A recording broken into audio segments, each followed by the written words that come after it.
안녕하십니까. Hello again, I am Heunuk Suk. So we heard 3 wonderful presentations earlier. Thank you once again for the great presentation. So we will have hybrid session for this panel. Presenters and panelists will together have a discussion and we will take questions before concluding the session. If you have any questions about the discussion or presentation, please leave it on our system so that we can deliver the questions on your behalf. So let me introduce the panels first. So regarding the private sector ship financing, these panels are deeply involved. First, we have Mr. Heunuk, President and CEO of Korea Ship Finance Company. Since 2003, he founded KSF Ship Finance and has been working there ever since as CEO. And he worked at SK Shipping for 14 years. And then we have Mr. Junguk Jung, head of the investment division of Hana Securities since 2001. He started IB business in Daewoo Securities and after working for Shinhan, he is currently the head of the investment division of Hana Securities, and he is an expert in alternative investment. He is an outside director of H-Line Shipping, and he is involved in the growth of ship finance. And last but not least, we have Mr. Lee Seung-cheol, adjunct professor of the National Korea Maritime Ocean University, and he is COO of Korea Marine Asset Exchange. After working for 30 years for SK Shipping and retiring from an executive position, he is driving the ship finance using security token and marine asset trading platform business at KMAX. To our panels, I would like to first ask you to give us the latest on each of your fields. And that would be the order of the discussion. Mr. Suk, please.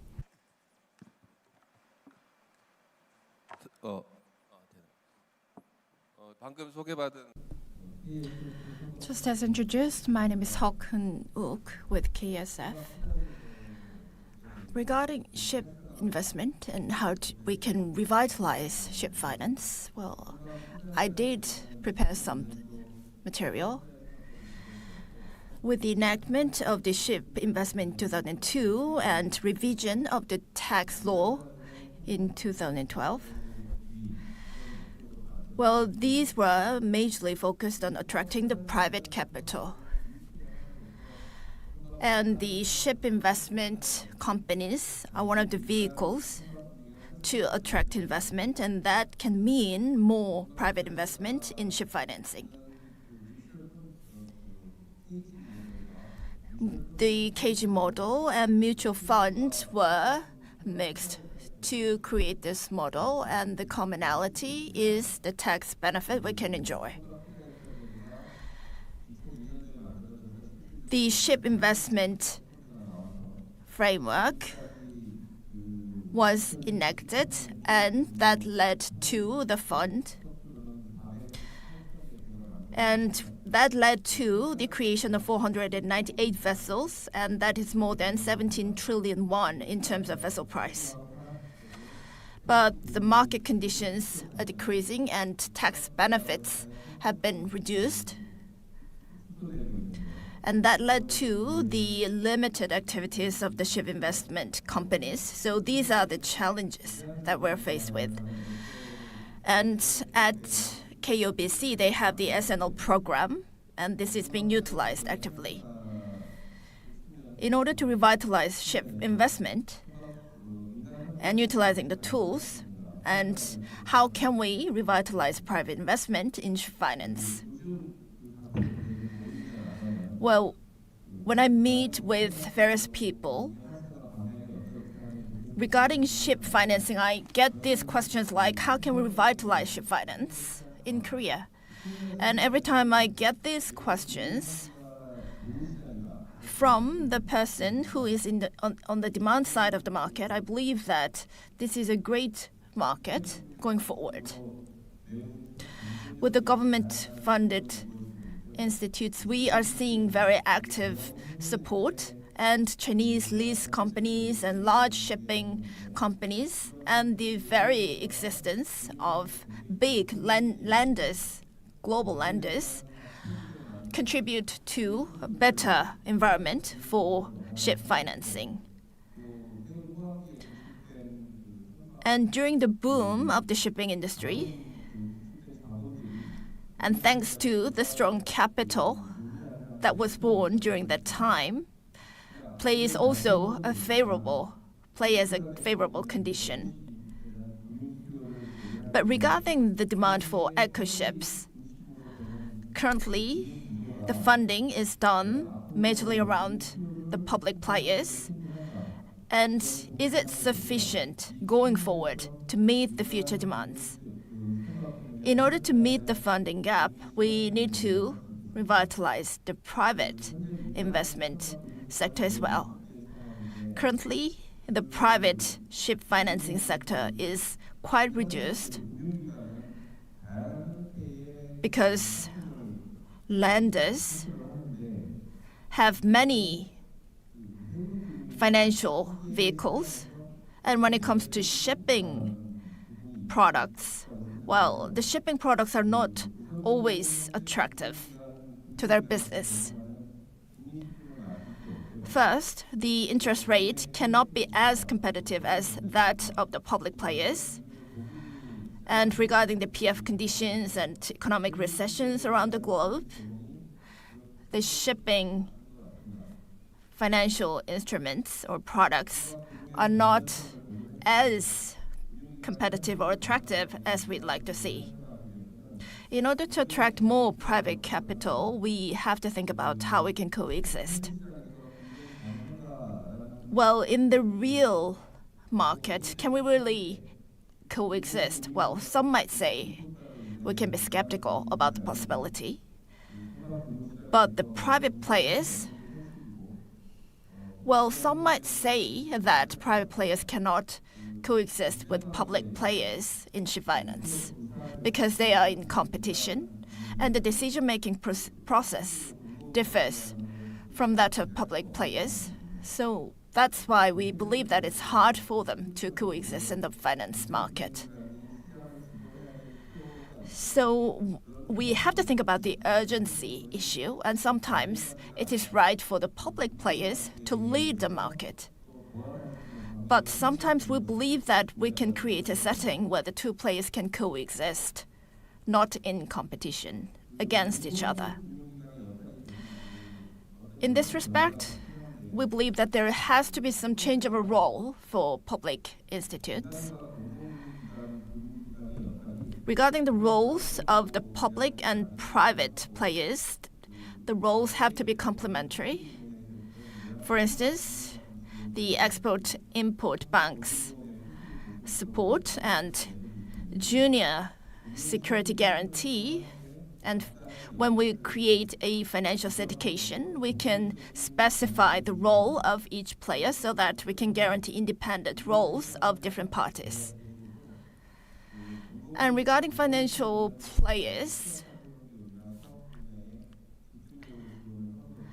the public can focus on more fragile shipping industry and fragile players. And regarding the SNL programs and second-hand vessels, this is about capturing opportunities for the shipping industry, and this presents more opportunities going forward.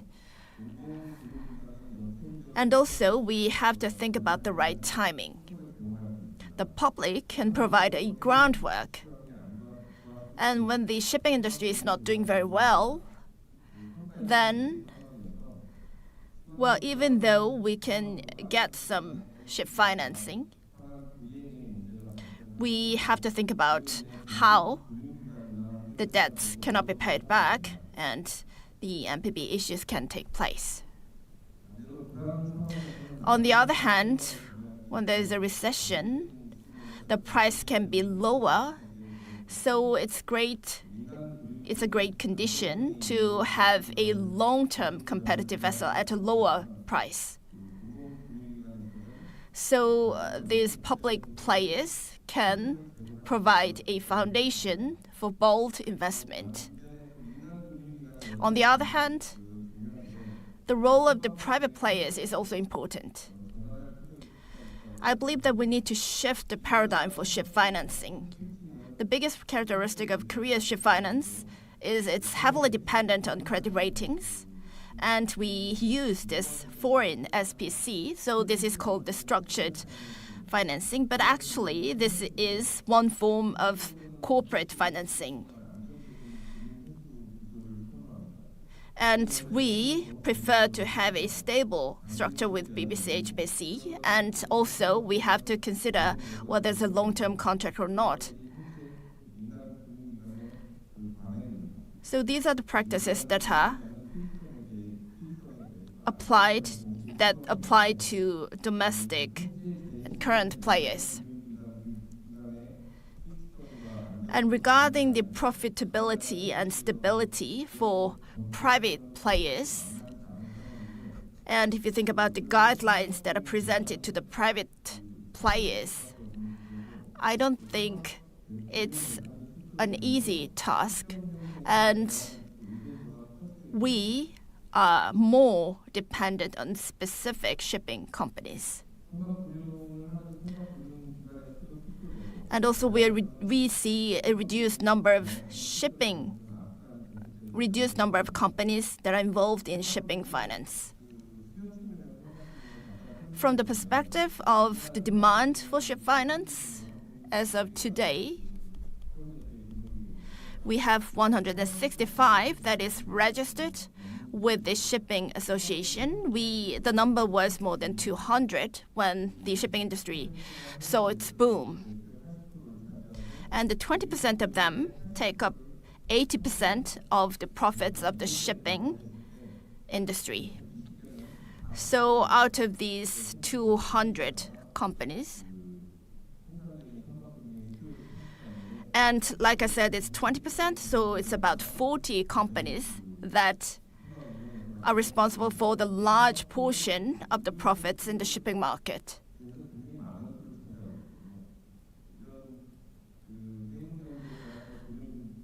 So depending on the economic status of the shipping industry, it will determine the profitability level, and we can see that we have a very small market for shipping finance. We cannot really provide sufficient and stable perspective with limited number of players in a small market. So it's not just about strict financial stability, but when it comes to shipping assets and maritime assets, I believe that we will need to induce a paradigm shift.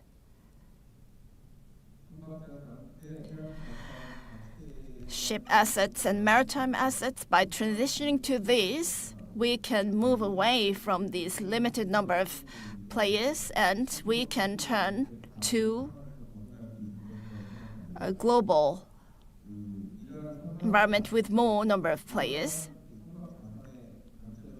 And from the perspective of global vessel assets,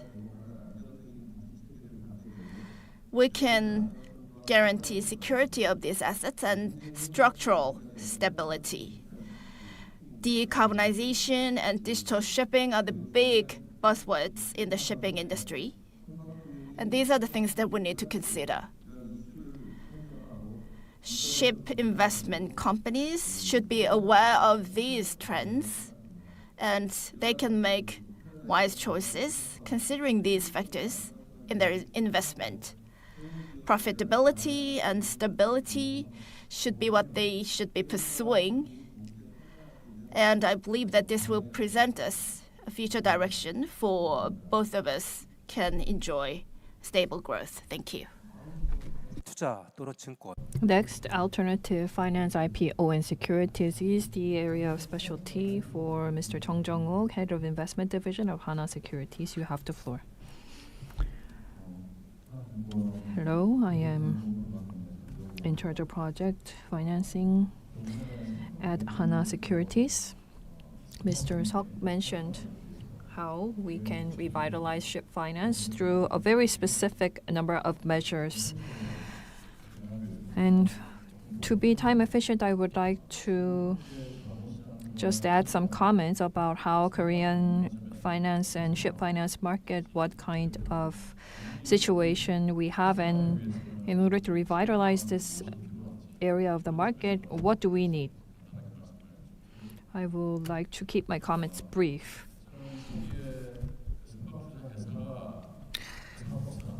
By the Ship Investment Act, Ship Fund was initiated, and then I learned ship finance through the Ship Fund. At the time, the collateral value of ships were considered to be very stable, including tax benefits, and so that's why the market responded positively. Through BPCH, shipping companies credit value, the stable collateral value, and the freight flow was the basis of ship finance market. But because of the downturn in the cycle, we faced many challenges. And then we found that ship finance from the market was largely contracted. And up until now, I think that state policy banks, KOBC, commercial banks, financial investors, they have all contracted the amount of ship financing that they are providing. A change in perception is in dire need, and for this to happen, we need a specific momentum to trigger this. The agendas and issues that were presented today should be the basis of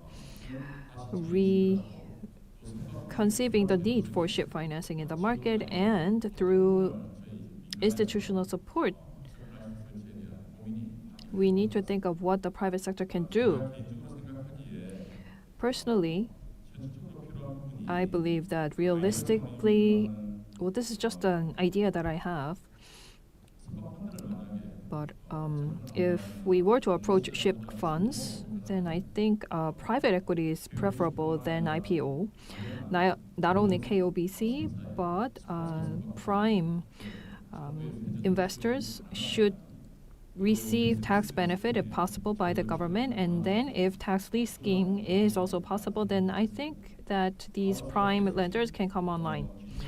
And because ESG is very stressed nowadays, we need a financial incentive, and then private sector will be more active in their participation in ship finance.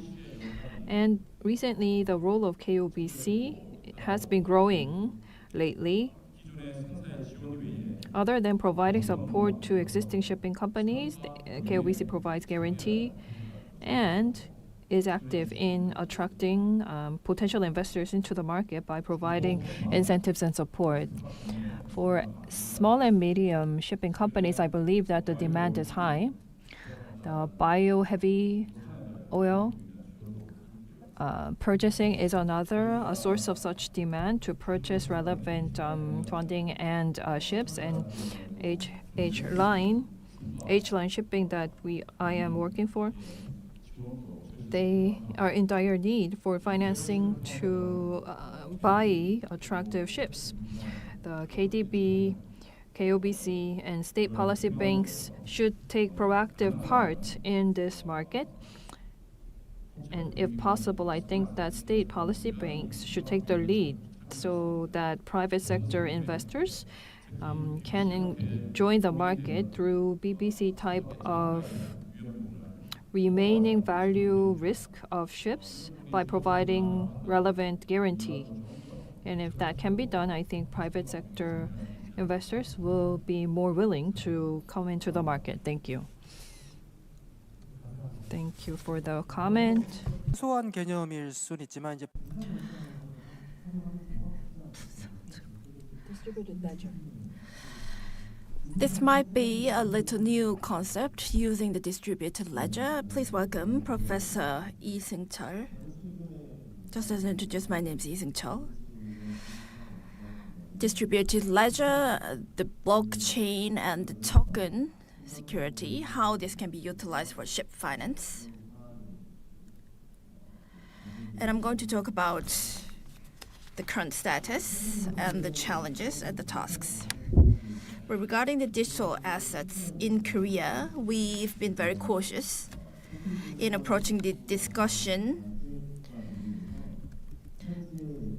And we are just starting the system for this new kinds of assets, so we are very cautious. And the regulatory authorities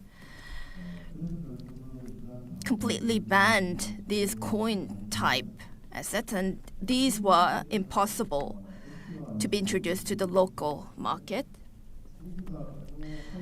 And China and Korea were the only countries that banned SCO and ICO. And when it comes to the digital assets, in other countries, they came up with guidelines and strengthened regulations. And the acts that took place in Korea were quite different. But now we are seeing rapid growth of these kinds of distributed investment. And we're seeing some changes at the regulation level.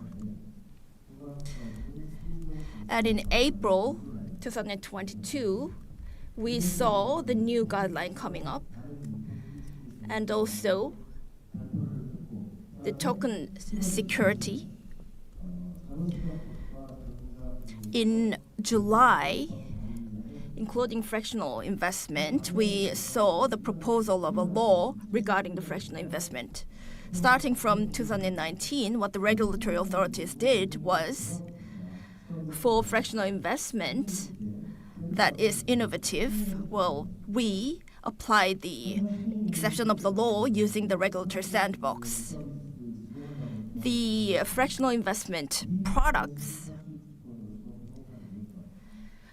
well, we have 4 related to real estate and 1 related to music copyright and 4 related to work of arts.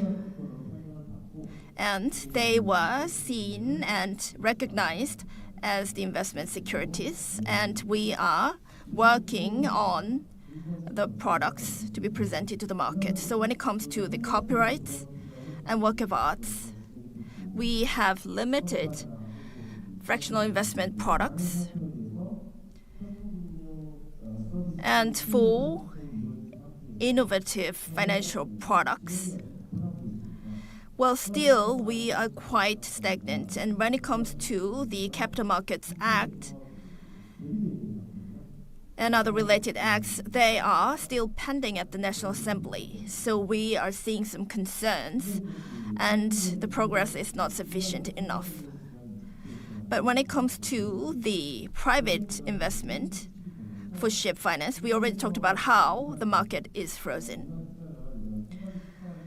And for a regular investor to be able to invest in ships, well, it's almost impossible to do that.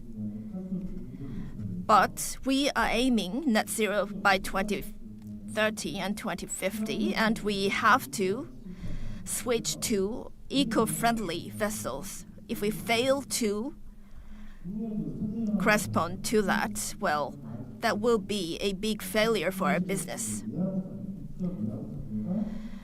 And regarding ocean-going fleet, we have more than 2,000 to 3,000 fleet for ocean-going vessels. And for vessels that go domestic markets, we also have decarbonization strategy. And by 2050, we are aiming to switch to 100% eco-friendly ships for ocean-going fleet. And when we make the switch, by 2030, we need trillion won, and more than 70 trillion won by 2050. And we also presented some of the support measures, how 4 trillion won can be created with KOBC with junior loans, and we are talking about 1 trillion funds and how we can activate private funds. So we're talking about various ways to create those funds.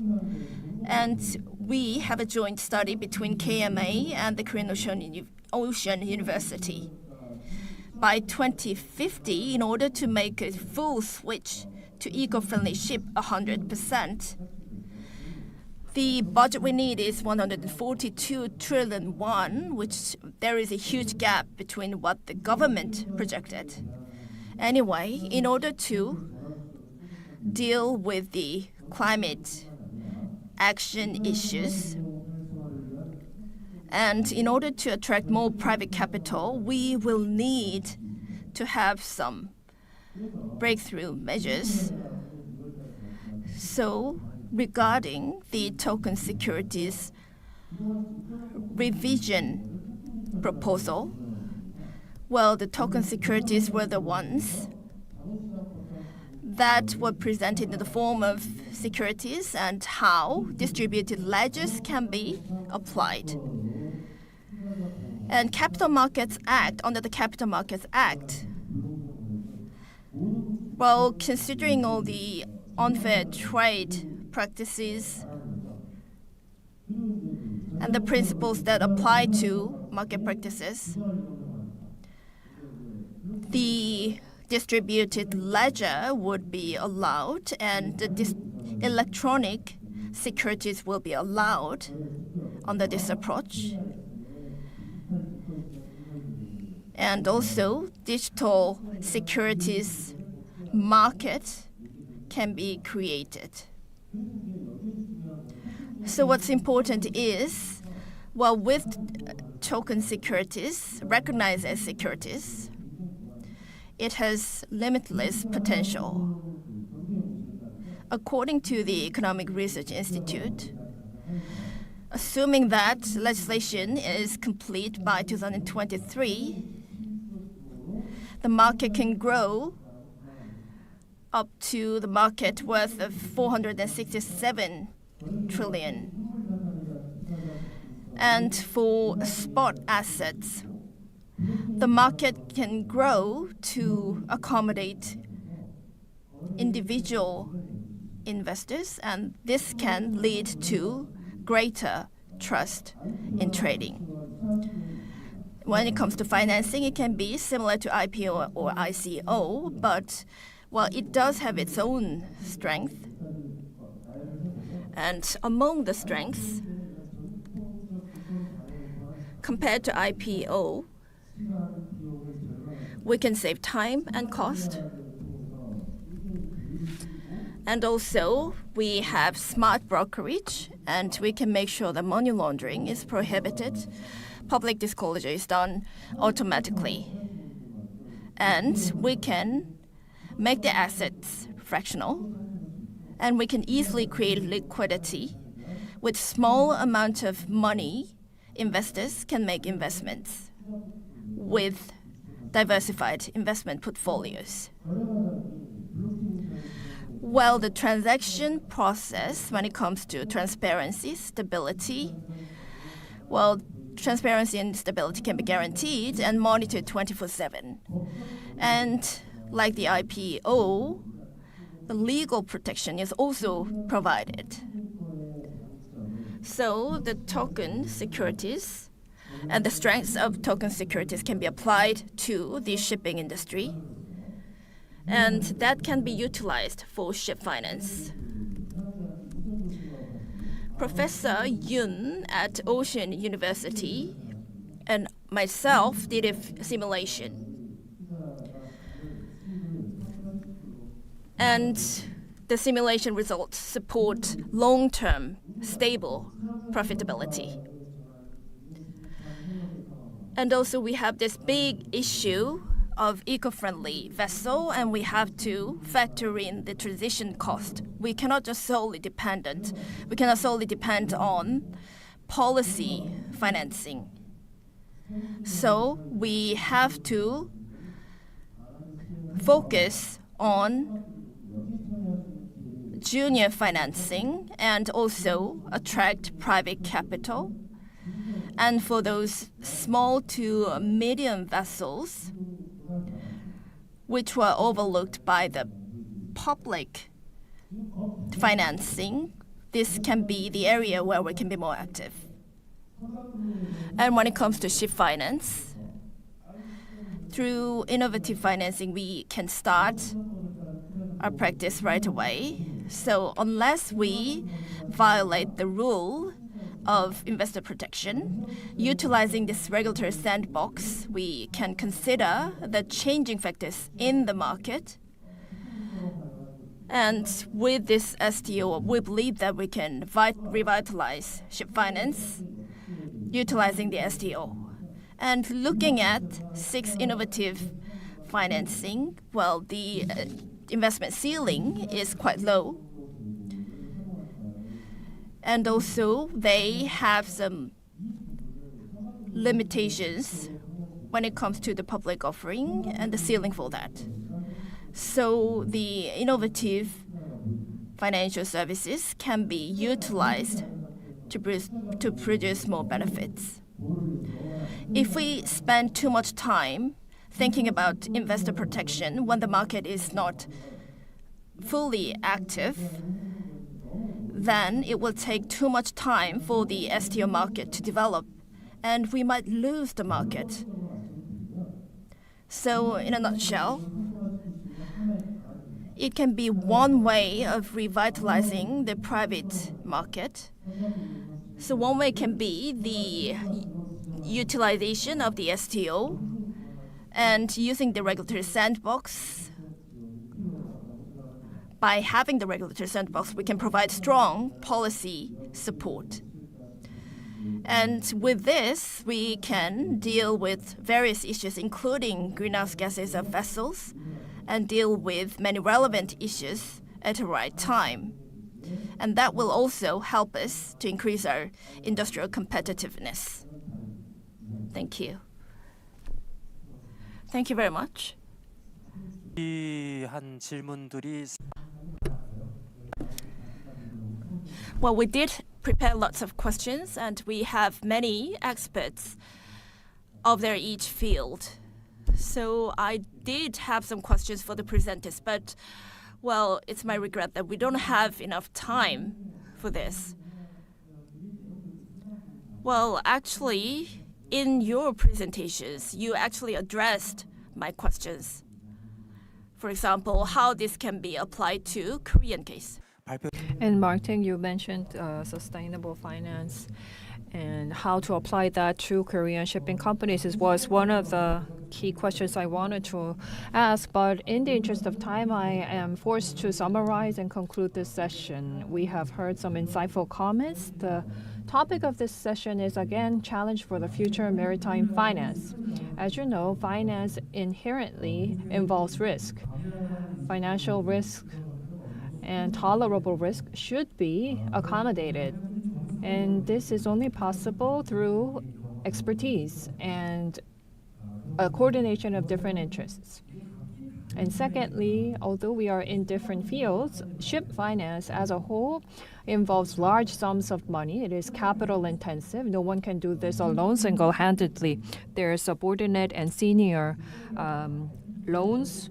Equity investment in securities would be required. The new types of investment should be developed. So we have a long way to go. Securities and alternative investment should play their role. Coordination and cooperation among all of these will be needed. Syndication and club deals are the general form of how ship finance happens. The role of public institutions and private sector was also mentioned. The public sector takes about more than 90% of ship finance, so private sector participation is quite small. To engage more private financing, I think that state policy banks and institutions need to use their strengths to open up the door more to the private sector through credit enhancement and subordinate guarantees. Lastly, shipping demand is very difficult to predict. The fluctuation is very volatile, but that's why we need to understand the industry. I think that we still need to predict every year or every 5 years. Of course, new types of investment instruments will come online, but rather than waiting for opportunities to come, investors, financial institutions, and shipping companies need to prepare in advance to open up the new opportunities and the future for ship finance and shipping finance. So that's just my views. I apologize again for the lack of time for sufficient discussion and questions. I ask for your kind understanding. Thank you for this very enthusiastic session. Thank you for joining us. Thank you. 네, 저장님 Thank you, Mr. Moderator, and all the panels for your very passionate discussion. We will have a short photo session, so please wait on stage.